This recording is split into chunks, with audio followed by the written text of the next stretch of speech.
Hi everybody, I'm Philip Duncan. Thank you for joining us as we take a look at the forecast over the next few days and into the weekend as we track a subtropical low. And as I said yesterday, it's a frustrating forecast this week as we try and work out exactly where the rain's going to fall and the wind. And amongst all of that, there'll be plenty of big, long, dry spells because this low is quite large. And when the lows are large, there's big areas of calm and dry. And to make matters more confusing, our mountains and ranges also play a really big role as to whether or not we get rain or just cloudy weather with a bit of wind. So let's take a look at the animated wind map. Today's map's a little different. It shows where the air pressure is, the highs and the lows. So the low pressure measured down here in the purple and up here where it's sort of darkening. And the high pressure is measured in white. And you can see that all around the country here and off towards Australia. So this is the low that we're watching. You can see the subtropical airflow going into it. There's no southerly though coming into it to make it a really deep aggressive system. That's why we are not calling it a storm. But on Friday it will deepen further and it might become a little stormy, but it's not exactly a major storm, and I'll show you why.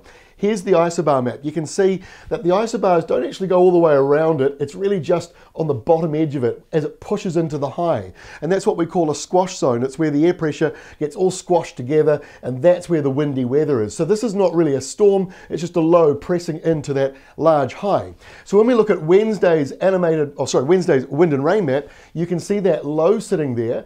Those big areas of calm and dry, you can see all of that in the middle there as well. The real wind and the rain is actually well out to the east of the center of the low. That's here in the squash zone between the low and the high, and the windy weather coming through there for Wednesday. But most of New Zealand is dry. It's that just that Northland area, maybe the far north getting rain, and then it does sink further south as we head towards Thursday. And this is Thursday's setup. The low is deepening further. It's got this big belt of windy, wet weather as we go in that squash zone area. As the low drifts further in, the rain moves further in. But as you can see around the north here, Auckland is just there and there's Kaitaia, it's breaking up. It's falling into showers now, and it's a messier forecast. So this is what we mean by it's a bit of a frustrating week to forecast for, because every day the low is just changing shape a wee bit, and our mountains and ranges and that wind direction means it's really hard to lock in exactly the main areas of wind and rain. But you can sort of see it's that middle area there, and also colder air coming through there means as the warmer subtropical rain heads south and meets with colder air, we're likely to see snow. And that's quite likely on Thursday and Friday around the Southern Alps. You've got a wet, cold east to southeast wind, colder air, that turns to snow on the ski field. So that's the good news there. In the North Island, the low is deepened now into the 990s. So it is getting what I just said before, maybe a little stormy now. It's still not what I would consider a major storm because the gales don't really go all the way around it, although they are sort of developing there.